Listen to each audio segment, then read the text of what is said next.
Hi, welcome back to my channel, Art and Conscious Exploration. My name's Josephine Jeffrey, and in this channel, as you may have already seen, we explore subjects surrounding consciousness, esoterica, altered states, art, really go deep dive into some of those topics.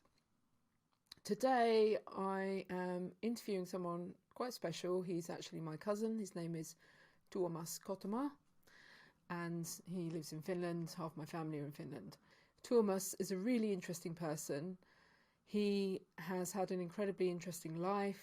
He has had many ups and downs, like many of us have, and through that process has learnt some quite fascinating methods of magic and meditation, and he also describes himself as an anarchist and an artist, but he's had many different paths and walks along his journey which have led him in different directions. So these are some of the things that we explore, and the reason why I thought he'd be great to have on this channel as someone to interview is because I'm really fascinated by people that have overcome challenges in their life and found means to connect to something within themselves, whatever that might be, to see them through.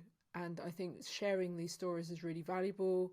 I think it can unlock some of the mysteries of our unconscious mind in learning through everyone's experience. I think if everyone took the trouble to listen and be curious about other people's experiences, it would be really valuable generally to everyone in society. So let's just crack on and listen to this conversation. It was quite an informal chat. We did have some technical issues running up to this discussion, so bear that in mind, and some of the sound quality isn't the best, but I hope you enjoy the conversation anyway. And I think Tuomas will be coming back and talking more about I think he's going on a pagan, he's going on a pagan meeting, and he might be talking about that and some other areas that we didn't manage to cover in this conversation because we had to cut it short for various reasons. So yeah, let's crack on. Everything's really, really nice, sunny, good. Yeah. Good. Yeah. That's good to hear. I think that's quite crazy. Is it like a really harsh, sudden change in seasons in Finland? It sounds like it. This year, sometimes it's subtle, spring comes in baby steps, and sometimes it's like this year that we had this bit of a back winter, that we had snow until last week, and then suddenly 20 degrees and sunshine. I saw. It depends a lot. I saw this. I can't remember if it was like somewhere on social media. They said that you have like a second winter. It's like just when you think it's over, it's like the second winter hits you. Mm-hmm. Yeah, but that's common. It's even as South Finland, where I live, like at 60 degrees north, it's common to get a little bit of snow as late as even June. Really? So Oh God, how depressing. yeah, it's fine. You get used to it. It's like, stuff you do in the north, like, swimming in the ice water and stuff like that. You just get used to it. It's how you live, where you live. The only thing you don't really get used to, but have to learn to cope with, is the darkness. The darkness is its own mystique. It's like, you can't adapt. You just have to survive it. Yeah, I think my mum talked a lot about that. She said that that was the thing that made her come here to England. Yeah.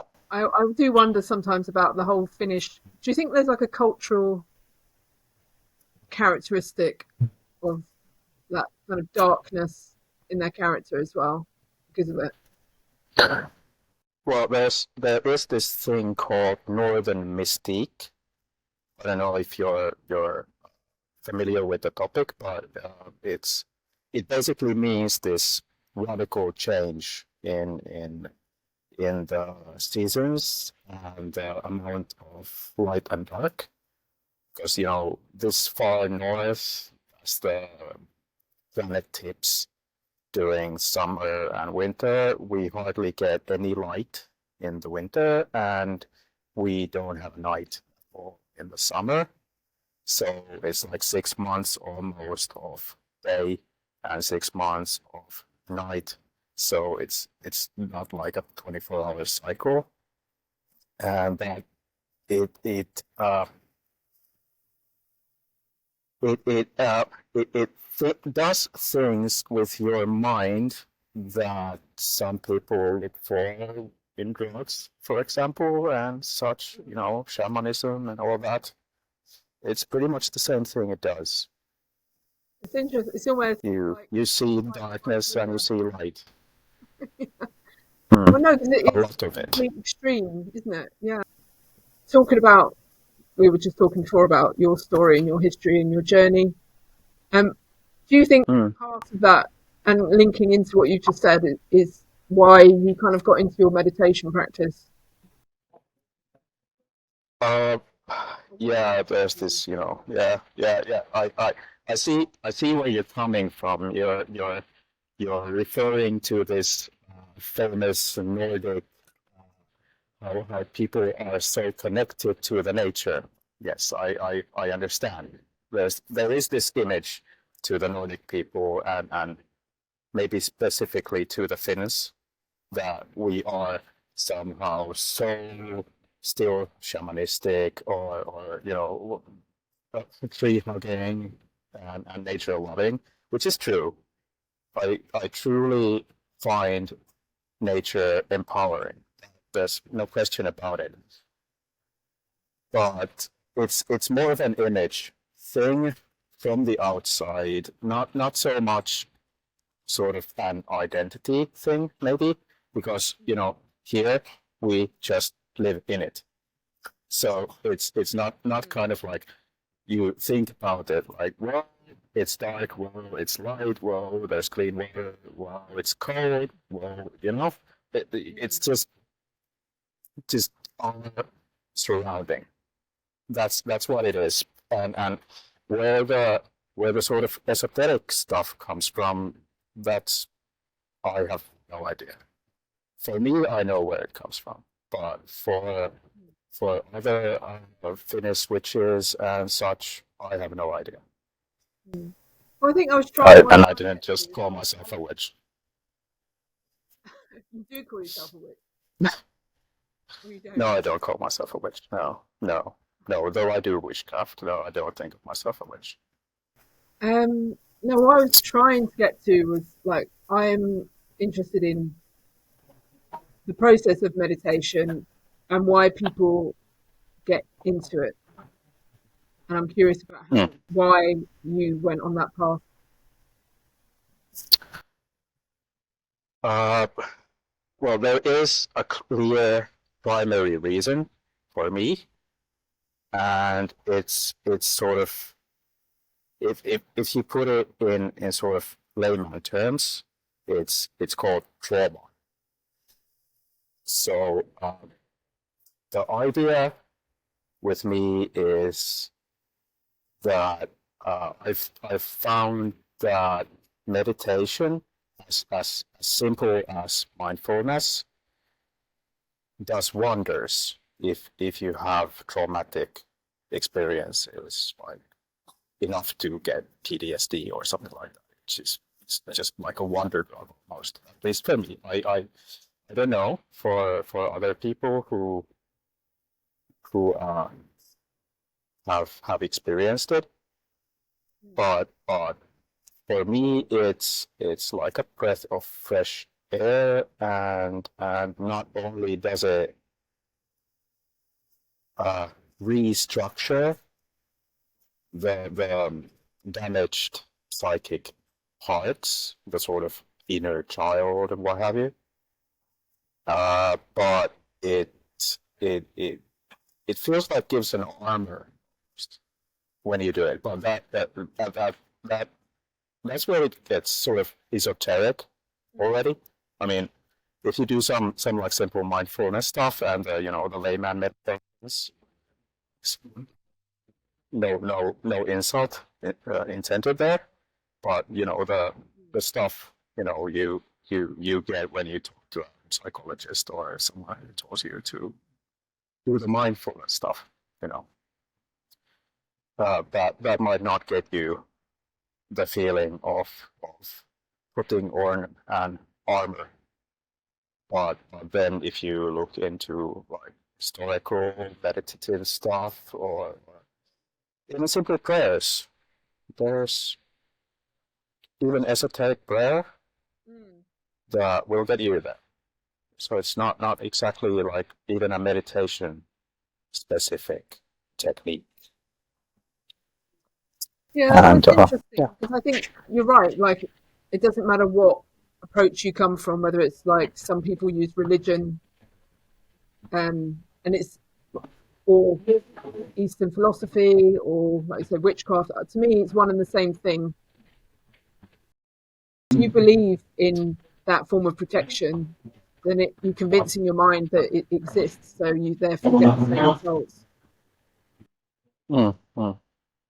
Well, as Aleister Crowley put it, you actually don't have to believe in it.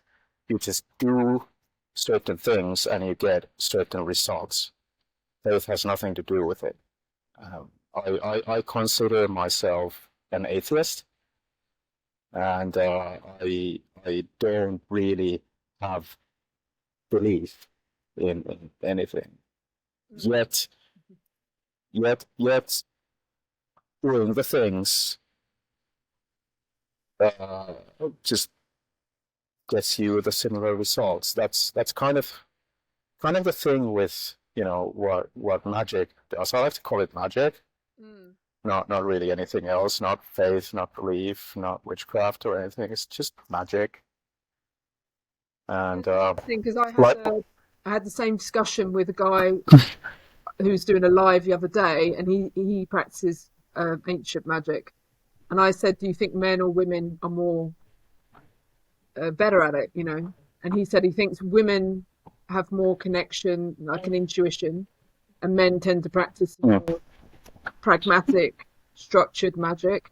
But he said it doesn't matter because it has the same outcome. And from my perspective, like, I look at all these things the same. I think if you look at it from a scientific point of view, you could break it down to quantum physics, and that can explain similar actions of sort of changing your reality. So I'm fully open to people saying that they don't believe in any higher power. I mean, I personally do believe that there is some influence, but that's just my angle on it. But to me, I think it's whatever works for you, isn't it, really? I think there might not be any difference between sexes, to be truthful.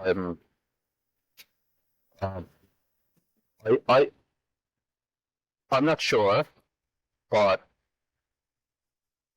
how I see it is that maybe everyone is born as magical. Each child born comes into this world sort of as a blank table, as they say in psychology, but also as this being of magic. And from there on, the experiences the child gathers either suffocated or initiated, or if there's no suffocation or initiation, maybe it becomes some kind of shamanistic construct, this sort of primal child who just has amazing abilities and what have you. But that's that's pretty much how I see it. There are no differences in human beings. There's just the experiences they have lived through, and those experiences can be either supportive or limited, or they can be just, non-destructive or non-supportive, just be whatever, and the child just floats onto a cloud or something. And when it comes to my story, my story has been definitely the suffocating type. So I've learned that it's pretty common for communities that have characteristics of being conservative or even Puritan, that they may somehow find some children, like, evil, and start to, for some random reason, to persecute them and abuse them, and it can get really, really cruel. I mean, you hear of child abuse and all sorts of, horrible things that grown-ups do to children, and it sort of fits the narrative of the magical child, that all children are magical, and if you deviate in a Puritan community from what they expect from you, they're gonna hit you with political proper aggression until you comply, and that's the suffocation. And if you survive, it becomes an initiation. So, yeah. Well, yeah, I think going back to what you said about men and the magical child, you come in as a blank template. I think you're right that what I've suggested before, that maybe women are more intuitive, that's just social conditioning to believe that women feel more, all of these things that we're told from a child's age, that men are, more mechanical, more logical. But you're right, that's not necessarily the case at all, because I don't know, if you could look at instances of like, there's that child that was raised as a dog. Have you ever heard of that? No, I don't think so. No, That was but I have a heard child. of a child who was raised by wolves. Maybe that's the same one. Imagine that. Yeah, and the Mm. child, barks and behaves like a wolf. So that proves to me that so much of the way that we are taught is just conditioning. Like you said, it's that stifling Mm. influence from everyone around you. But I wonder also, I mean, I'm coming at it from like a neurodivergent point of view as well, because Mhm. I Mm. know that I'm slightly on that spectrum. And Mm. if you stand out as different or magical, like you said, or you have gifts, or you're very intelligent, then obviously you're going to by default be different. Um, and I suppose that excludes you in some way, doesn't it, from socially in some ways. Um, Yeah, depends on the community, I guess. If the community is supportive, it yeah. it tolerates deviance and may even embrace it.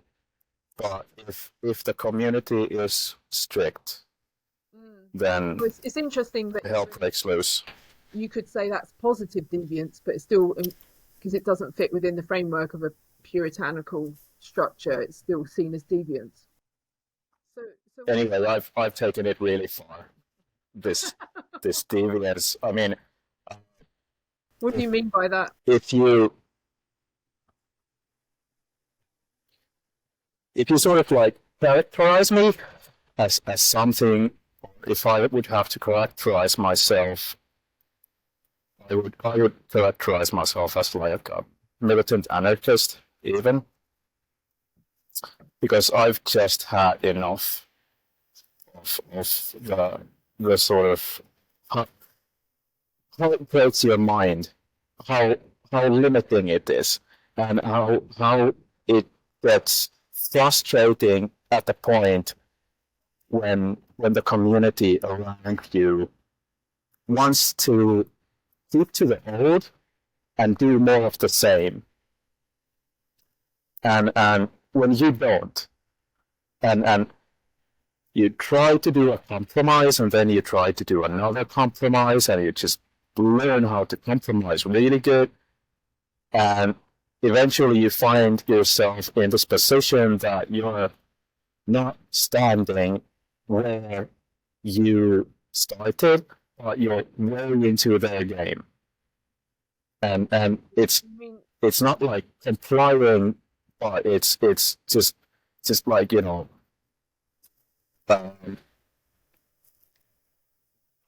you've become stranded in a flock of sheep, kind of.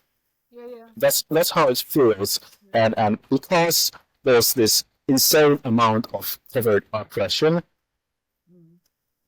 I found that what I can do pretty much is to accept that I'm kind of a prisoner of the circumstance, and just have this convent aesthetic on myself, and be like this inner anarchist, and well, I'm also politically active in that way. So it's like, when it gets really, when the social pressure builds up, like say you end up in a prison, or some similar really extreme circumstance, the one thing that keeps you from breaking apart is conviction. Choose a conviction, and it's like a generator in you. Keeps the most important parts alive, keeps you going, and what it gives you is this feeling that even if you're in a cage, you're not the prisoner. The people who are keeping you there are the ones who are free. You're free, even though it's like behind bars. And that's a theme that goes back in history. If you look at the victims of the concentration camps, the ones who survived, they had a conviction. It can be something as simple as, really liking to play the piano. It's not like a specific something. It's just something. It's like love for your children, love for nature. It doesn't have to be love. It can be hate. It can be anything. Just have it. That's the thing. Because you have to sort of ground yourself, root yourself to something to get the nutrients out of the soil that you're stuck with. That's the thing. I think that's fascinating, because I think I could go down so many different roads with this. But to me, it also makes me think of mythology and the hero's journey. Yeah, I'm familiar with that. Yeah. Yeah. Joseph Campbell, wasn't it? Yeah.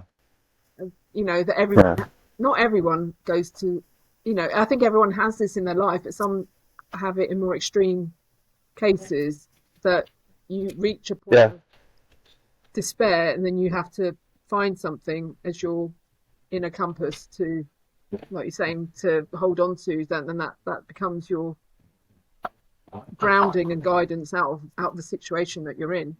And I also think, I've gone through my own personal journey in that respect, and I've definitely had points where I thought I couldn't feel more mentally broken, but then I've also come to points where I've felt like nothing could break me anymore, because I've found things for myself that I know that doesn't matter what happened to me, that I have that. It's like an inner strength, isn't it?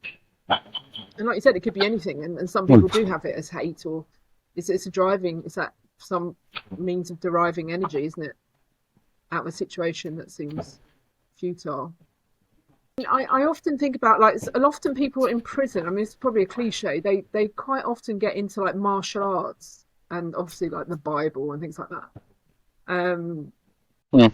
Is there something, because I don't know much about the Eastern philosophies, and you seem to know quite a lot about that. What is it that you find attractive? I don't know a lot, but Systems of meditation that you do, like is it Kaji? oh, right. Yeah. I don't know if I really know that much about Eastern philosophies in a sense, but because of what I've been through, I mean, um, my childhood was pretty bleak, poor, I guess. Um, but then on top of that, these really extreme happenings took place. Like when I was 15, I was just randomly walking on the street, going home. I had already my keys, and was like ready to get into the like flats where I live when a cop car just stops me. It just like runs right in front of me. The cops come out. They nail me to the ground, cuff me, don't say a word, throw me in the car, take me to jail, still not a word, keep me overnight, and next morning they called my parents to get me out, and then well, obviously I had to hear from my parents and all that very unpleasant stuff of how a parent would behave in that situation, even though none of it was my fault and I was just really confused of the entire situation. But later, I had heard that they had been looking for a car thief, and for some reason they had chosen me as a suspect. Right. Even though I was just like, I was really tiny, 15-year-old, boy, just going home, and that was like my first experience of like how something really erratic and extreme can happen out of the blue, and pretty much from there on, it got worse and worse. I got into street art around the same time this happened. A little later, actually, I was maybe 16 or so, in sort of the Finnish equivalent of high school, and I chose as a hobby, sort of in the evenings, to do street magic. I just learned from books because I like to read. I like to go to a library and all that. And I could afford a deck of cards, so I bought a deck of cards and I started to do it on the streets for people, and it was really nice. But from there, I just continued onto other forms of street art, and uh, I quickly learned. So, You mean like performance art? uh, no, just the basic stuff. I mean, I did eventually like go through the Finnish Theatre Academy, but that's a whole another story. But if we keep to the story of like how I got to Eastern philosophy and why, um, it happened up around these steps because like with the street art and all that, I learned how bad it can get with the corruption of like police brutality. I started to learn about targeting. There's this thing called targeting. It means that they really don't care, did you do something or did you not? They just want you. It's like persecution with the of like a Puritan or a strict community of like the deviants. You at some point they you don't have to do anything at all. Seriously, you don't have to do anything at all except for exist, and you become a target of the system. And how bad it got was when I was 19, and I'd had a late weekend with my then friends, and ended up in jail.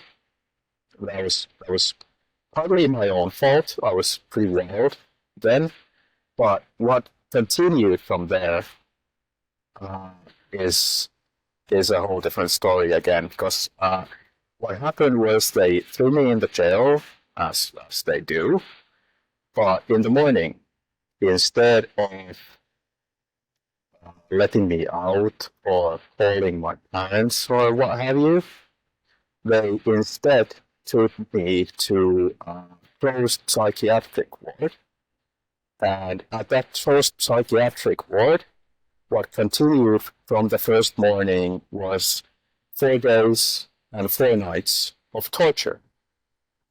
They tied me to one of these, you see in them in like horror movies, this kind of bed that is used for electric shocking with the straps and all that. And the thing is that when they strap you into that, you cannot move at all. You can like blink. They put this thing in your mouth so you can't bite your tongue when it starts to hurt, and you just stay there. And they held me there for 4 days and 4 nights, and it gets really bad after a few hours. I mean, the you're not supposed to keep a person tied to one of those restraining thingies for more than an hour or so until they calm down if they're psychotic or something, because it really, really starts to hurt after a moment because you can't move at all. You can like move your fingers, move your eyes. That's it. So after like a few hours, it hurts so bad you pass out. Then you wake up, and the pain hits you again, and you pass out. Then it hits you again, you pass out, and that's how it goes. And that lasted for 4 days, and then for 8 months they kept me there, right? And during those 8 months, I made a complaint, and lawyers got me out. And I became a militant anarchist, and that is also why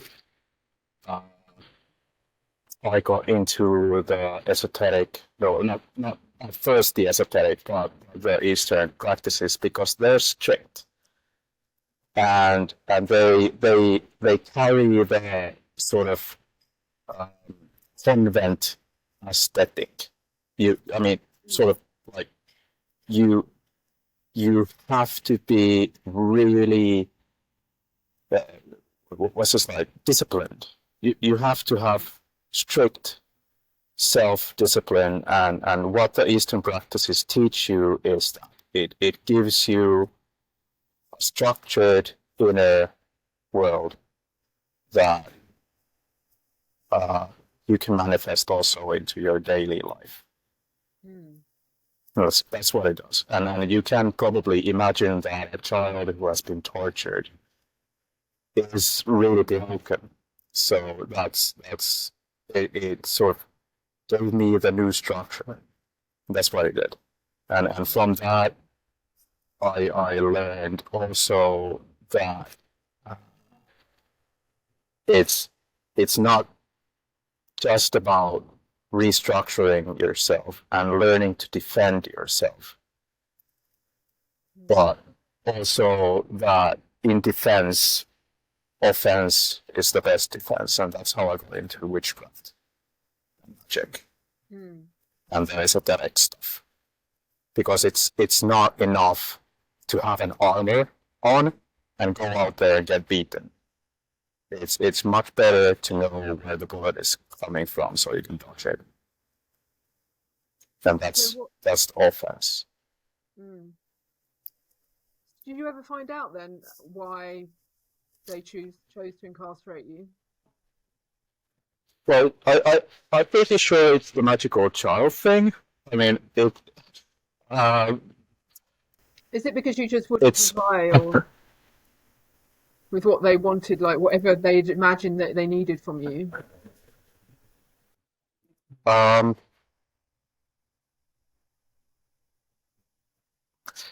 the whole thing is just so mind-boggling that it's just I don't think it's possible to actually find the reasons behind it. But if you were to put a theme on it, sort of frame it somehow, I would think of this like magical child as the core concept, and this deviance from the Puritan community as the reason or the motive, and then everything else is just a snowball effect. Yeah, I think it's interesting. Well, because I mean, I've got parallels in my life, but not the same. But just with respects to kind of being isolated, and it's almost like in those situations you have their opinion projected upon you of who you are. That becomes set in stone. It's almost like you're labeled as something, and then you can't deviate out of that label, because then it just becomes compounded that everyone else adds to that opinion of you, like you said. But inside, you know that that's not who you are. It's like you're just trying to express yourself in an authentic way. But that's what I meant with the earlier what I said about finding yourself in the midst of a flock of sheep. It's just suffocating in it. Well, yeah, I mean, I think about when I left, because I live in a kind of similar spot. I grew up in that situation, and when I went to art college, it was the first time in my life that I felt these are my people. I found other people that behaved and thought and just felt more like myself, you know. And like you were saying previously, I don't want to go off too much on a tangent, but about if you were that magical child in the right environment, like I was in the right environment then at art college, because I was surrounded by other people like me, then I wasn't a weirdo. But if you are, like you said, in the environment, in a very conservative, puritanical environment, which like quite similar to what I have experienced as well in, don't want to go too specific where I live now, but I get it, because from their perspective, you are the black sheep, the odd one out. And it's interesting to me to think that can be perceived as mental health problems, whereas in a different environment, you can be seen as gifted or magical and special. Yep. It's like freak chance. The coin can toss either way, and you know. Yeah. Well, no, I agree. I think. But then again, it goes around to again this, like, is it suffocation or is it initiation? Because every suffocation, if you survive, it becomes an initiation. So that's kind of like how I try my best to think of it. I don't know if it helps or gets me anywhere or anything, but you know, at least it's a cool thought. I think your story is really powerful, because a lot of people, given the option, for example, what you went through with the psychiatric unit, they could have gone. You can go one of two ways, and you chose to find a system of belief and a structure that was actually really positive and healthy for you to rebuild yourself mentally and physically. A lot of people wouldn't have been able to do that, and like you said, you're given this invitation, the initiation, say, well, what are you going to do with this experience? And I always think of this analogy of, like, even though you talk about having a monk's existence, I think the hardest thing in life is to have relationships and live in society. It's easy being a monk on a hill because you don't have to interact with anyone. It's easy to be spiritually enlightened in that instance. But to me, the real spiritual work is dealing with people every day and their opposition. And, I'm forced to do that because I have 3 children. I can't isolate myself to the point where I don't interact with anyone. And to me, I think, the most challenging thing in spirit, if you want to see it in terms of spirituality, I don't really like that term, but is how to, like you say, create this place of inner mental strength, dealing with everything that it's just everyday life, really, and those distractions. So I think, I don't know, spiritual is a good word. It's unnecessary, in my opinion, to complicate things. Some things are best left simple. But it's like God. If you say God to someone, people have assumptions and associations with it, and the same with spiritual. I think people think about New Age, and I don't really see spirituality as New Age personally. It just, I see it more as, like you're saying, like a journey of initiation and personal development and growth. To me, that's a spiritual journey, but some people might think that means believing in another power. But I don't see it that way. Or believing in general, which I don't do at all, basically. I mean, I've read a few books about, like, chaos magic, for example, where like belief and faith is used as a medium. So basically, you just, like, psych yourself out by believing in something, and when you don't feel like it anymore, you let go, and things happen. And from my experience, it's a pretty cool technique. I've tried it a few times. Explain it more. It's oh wow. Explain chaos magic. But in a nutshell, it means, as I said, you choose to have faith or belief in a specific thing. You define a specific thing and try to be specific about it, Like what? And then, can you give an example? I don't know. Do an example. In my recent practice, I could give as an example voodoo. I mean, voodoo is definitely, from New Orleans, and it's not a Finnish guy thing, right? But with like, meditation, you can just, choose to try to believe in this case, the law of voodoo, the spirits, and you don't have to be in New Orleans in some Mamba company, and they come to you. Simple as that. And when you let go of that belief, it's not belief anymore, and the sort of the ritual that your make believe in paraphrases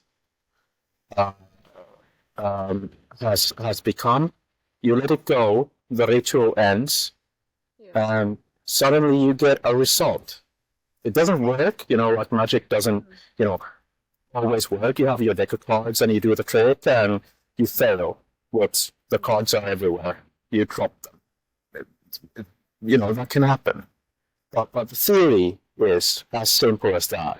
You just choose a thing you believe in, and you just try and try and try, and eventually just learn to let go of it and see what happens.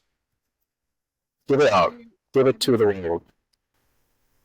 Have you had enough instances of it working for you to think it's worthwhile doing, though? Well, I think it's all just, philosophy. Uh, I mean, you've talked a lot about, manifesting and red balloons and all this stuff with me, and I've never had anything like that. I mean, I tried the red balloon thing you mentioned, and I think I tried it for like 2 months or so, and to this day, I have not seen a red balloon. Yeah, but Seriously. yeah, but that's not like I can't get you to do that, because if you don't believe in it on a subconscious level, it won't work for you. It just Yeah, won't work. You yeah. see magic as a different thing. You see it as something outside of you that happens to you, whereas I see it as an internal job. I see it as coming from the subconscious mind projecting outwards.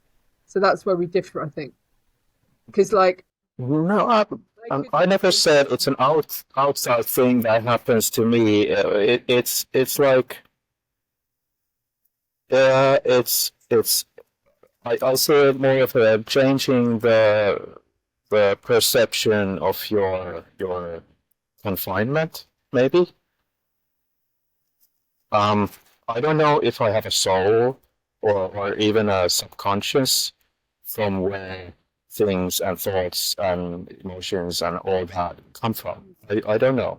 I have no idea if there is such a thing, but uh, doing certain things get you certain results. That is a fact. I can you put my believe in it. name on. Yeah, because you believe in it. So, and if you're like we was explaining with chaos magic, if you are intently focused, it's like a hyper focus on that, and you are immersed in it, then you are training your subconscious to believe in it, and there's something in you that's finding it exciting. So therefore, you will have that outcome. This is my perspective. Whereas if I told you to Maybe do true. something, yeah, if I told you to do something like the red balloon, you're like, I don't really believe in this, but let's see if it happens to me. Then it's never going to happen to you because you're not Hmm. immersed in it, Oh, right. believing in it. Yeah. Yeah. Whereas if I'm like, Hmm. I see this as an exciting opportunity to prove to myself that I can alter reality, then I'll literally see Hmm. that red balloon the next day. Whereas if I was to Hmm. someone to tell me, if someone was to tell me, so the same would work for me. If you told me do this practice, I know it wouldn't work because I'm just not going to be into it. So that's Hmm. just the way it works, in my perspective. I'm not saying you have to believe that, but Yeah. Maybe so. I don't know. It yeah. I've never really, before you mentioned it, given much thought to this manifestation thing. But it's a good word for bringing things from your inner world to the outer world. Well, I I mean, believe in like just yeah. man. I believe we're creating our reality all the time, whether we believe it or not. I think we are doing that. Hmm. It's kind of proven Yeah. scientifically that our brain does Yeah. a Agree. between dream world and reality. I don't know if you've seen the test with that Hmm. arm, where they you have an arm behind the screen, and then there's a fake arm, and the person basically strokes your arm with a feather, and then goes to the fake arm. It covers your real arm up, and then you start to feel the fake arm, and then they hit it with a hammer, and you Yes. Yes. yeah. Yes. So Yes. Definitely. Yeah. your brain doesn't Yeah. know. Makes things Like, true. yeah, yeah. Hmm. So if you really believe in that as a concept, then everything is a projection of our brain on some level, and Mm, you. that I don't agree. No. But it's No. proven. It's proven scientifically. You got me. You got me at the projection parts. Uh, I don't think everything. That's that's the word. Well, no, I Not believe. everything is a I believe. projection. We can choose the projections. I believe that we That's co-create how I see it. with other people. So the reality is interacting with other people's reality. So yeah, to some degree, you can't control everything, but I do think that there are multiple universes or timelines available to you at all times, and that each choice that you make in every decision you make in your every moment of the day could put you on a different timeline.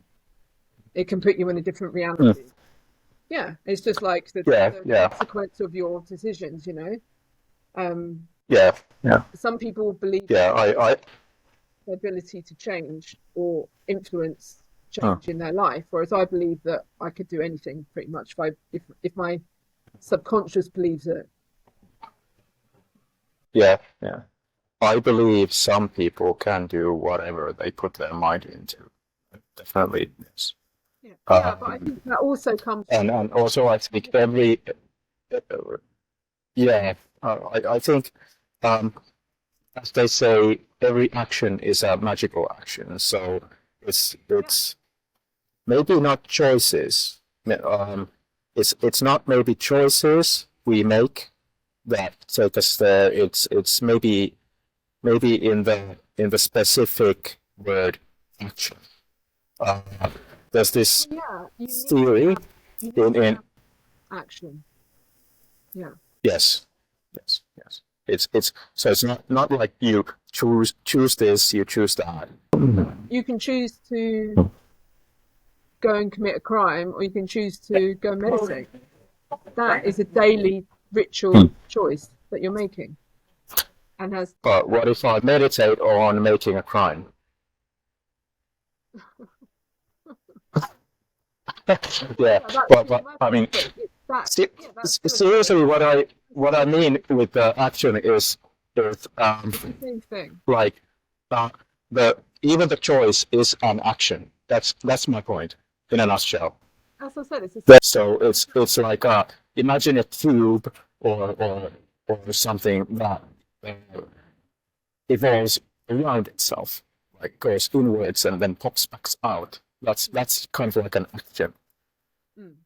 So it's not like a three-dimensional consequence of process. It's the prime of it all. Mm. Yeah, well, I think it's Hmm. the same thing. But anyway, what's the difference between modern systems and witchcraft then? Do you mean modern systems of magic? Yeah, I because of this like protective and defensive application of my meditations, I try to keep them contemporary for for functionality. So of course I read a lot and I try to learn what people have done before, but uh, if there's some kind of glitch to something something doesn't sit right in something that I've read. I don't keep to it. Like I mentioned Aleister Crowley before, and we've had a few messages about this thing called magic with a C and a K, and how I consider it and how I've understood that Crowley also understood it and means with it is is this construct of things forgotten, sort of. He talks a lot about like also Eastern esoteric practices, but from from where he comes from, it was like this revival of esoteric practices in the Western society, 100 years ago, 100 plus years ago, and what works then is different now. So for me to sort of uphold my constructs and to feel good, have my positive trance and my functionality and all that. It I feel it doesn't help me to think backwards. Instead, I try to have this um, um, like view to what actually happens now, what works now for other people, and I've found that like voodoo, for example, it seems to be really thriving. It's like a vibrant system, and it seems to work. And then there's also like these ancient systems. Well, not ancient, but old, like Kabbalah, that all Western magic is pretty much in some way or the other based on, and it's just good to understand it because it's such an integral part of all Western esoteric stuff, I guess, how to put it. And but then Modernize it then. Like, what are you Kabbalah. doing? Well, no, you just said any practice, you try and apply it in a modern way. How are you doing that now? I don't think I don't think you have to do it yourself. I mean, like again, as an example, voodoo, it's just so vibrant. You don't have to do it. It's so thriving, so vibrant, so sort of on the edge in itself. I mean, that it's just, and if you look at the progress, I mean, it's it's everywhere. Like I don't know it's about it's you. it's it's not in New Orleans. I mean, the basic theories of it and how it works is just everywhere. You see it everywhere. It's so common these days. So that makes it like a modern system. What are the principles of voodoo then? I don't really know. Uh, I can't really explain that much. It's not really something you can put it into a nutshell, but basically there are the law, and the law are just really simple yet really sort of omnipotent almost spirits Okay. that are very human-like. And well, the only thing I've ever done is just like meditate, like what are these things? And uh, you just sort of things start to click. I don't know if there's any better way to explain it or describe it. There's a really good book. This what's it called? Gnostic Voodoo workbook Oh, I was by going to talk about Michael Gnosticism. Bertil. I was going to talk about Yeah, it's a Gnosticism. really I good really, book. because I studied Gnosticism a lot, and Hmm. well, when you were talking about there's an order which is linked to the Kabbalah, isn't it? Um, of different angelic beings and other beings, and it's kind of it's inherent in that system of belief that these things exist, Hmm. and that's all part of like the interaction of energies around us all the time. I'm not sure if Hmm. I Indeed, completely get it. indeed, indeed. Uh, I would say there's not much difference except for the sort of rhythm of the things. Like, in what I've understood of like Gnosticism and like angelic magic and all that, there's a rhythm to it. And there's obviously a rhythm to voodoo practices also. So it's like just a different beat, the same thing. Yeah, because I've only just started to look at some of. I mean, I'm not really understanding magic that well, but I mean, I've started looking at Damien Eccles. I know you're aware of him. And I bought a book Hmm. that he recommended, and it's the founding principles are that the pentagram and the protection and then the Kabbalic tree of life that you move through of the different stages, and it's different. It's kind of like that you're relating to your body as well, so you're clearing all those energy centers as you go, and they all relate to different Hmm. aspects of your personality and things in your life, what challenges, but they Hmm. also relate to elements, I mean, sure, you're aware of all of that. Mm. And I think, Um, hmm. yeah, no, Yeah, I think yeah. I was just I've done aspects of some of that work without realizing it was a system in itself. yeah, yeah. You wanted me to talk about Puyi which is a modern system. Also, I mean, it's sort of like ancient modern. I mean, it's over 3,000 years old and uh, older than Buddhism, but in like today's world, it's mostly found in like Japanese Mikkyo, which is like Japanese version of esoteric Buddhism, and it's basically a tree of life meditation. It's you know the chakras, of course.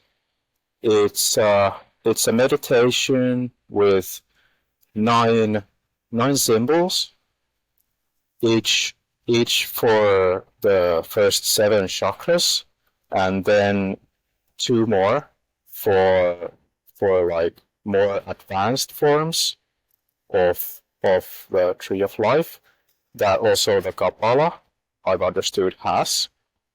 I've uh, I'm not sure what they're called in Kabbalah. Maybe Ein Sof and Ein Sof An. I'm not sure, at least because I don't really know Kabbalah that well. Anyway, and the tree of life of Kabbalah, the Sephirot, I don't really know that well. So that I could tell you how they relate. But basically they relate to the chakras, and the thing is that you, instead of like in tantra, you can just meditate on a chakra. But in Puyi Yin, it's a system where you open up the chakras one by one, and you open up by opening up them in a specific order. You get, as a result of the rite, you are like you are 100% sure to wake up your Kundalini. It's like it has like acupressure points and mudras, which are like these hand gestures you do. You know, Yeah. you've seen them in movies and all that. Yeah, they're actually acupressure gestures. So you activate Yeah. acupressure points in your hands, and those acupressure points relate to your inners, and you sort of force your chakras open. And doing by doing the system but in its specified order, you thus open up your Kundalini. So and the 8 and the 9 of the Puyi translates to nine positions or nine symbols or something like that. And the 8 and the 9 are the the the advanced forms from the seven chakras. Sort of So are they the first being sort of like a sorry. sorry, are the 8 and 9, are they like out of your body, or are they still within the body? Well, the seven chakras end at your body with the Mula Dharma, whatever the first chakra is in Indian, uh, in Hindi, Sanskrit. I like anyway. It's like, at the base of your spine, and the last one being at the top of your head. Yeah. So those are the sort of the corporeal Yeah. chakras, and the eighth would probably correspond with Kabbala's Ein Sof, which would be something like, if I've understood it right, I'm not sure at all if I have. It's something like the fourth dimension of this third dimension, like the hypercube, and the Ein Sof on would be the sort of the power of that. Hang on. What's the So hypercube? a hypercube is like, you know, uh, we live in this like three-dimensional world, right? Mm, mm.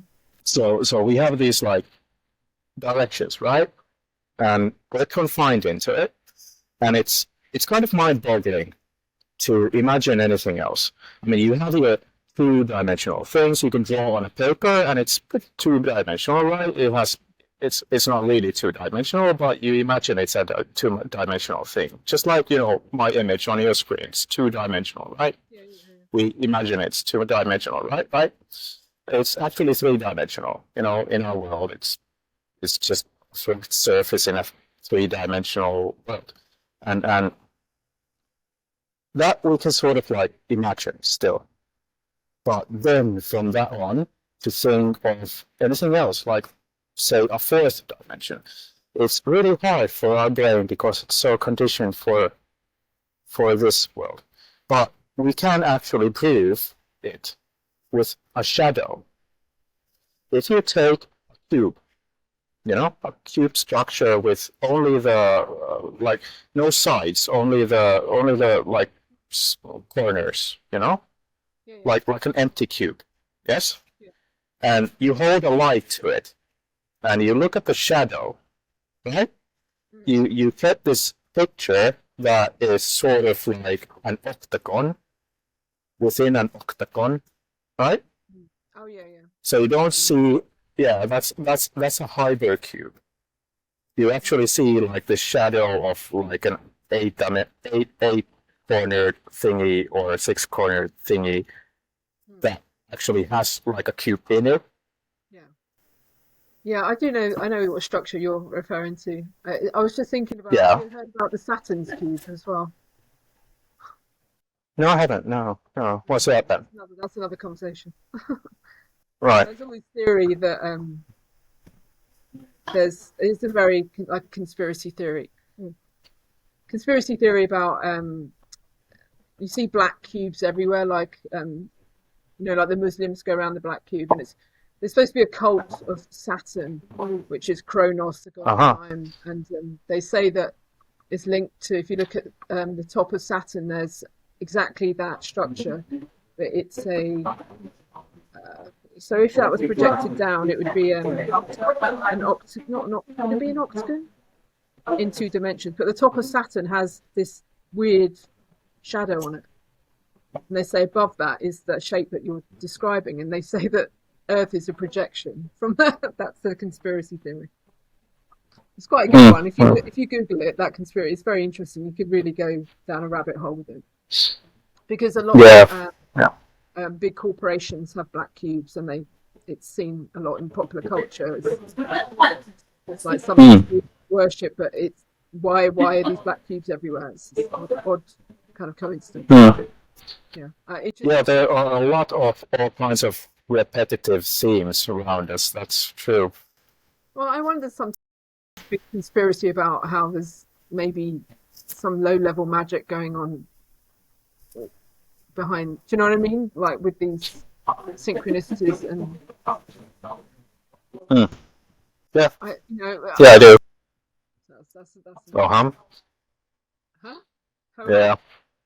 Yeah. Hey, I thought I would just jump in and add a footnote to this video. I hope you enjoyed the conversation. As I said in the introduction, I think Tuomas and I will probably get back together again to talk more. We are actually talking about hosting a podcast together to go much deeper into some of these subjects and talk about both of our journeys. And that's something that we're looking to explore. If you were particularly interested in anything that was mentioned in this video, then please leave a comment and it'll be definitely considered for something that we can talk in greater depth in the future. Tuomas isn't actually on any social media, so he can't be reached in that way, but he does actually work with websites if you are wanting to have an upgrade on your website or need some adjustments made. I will include that in the notes below the video. And yeah, I think that's just about it. I hope you enjoyed it, and future episodes. Take care.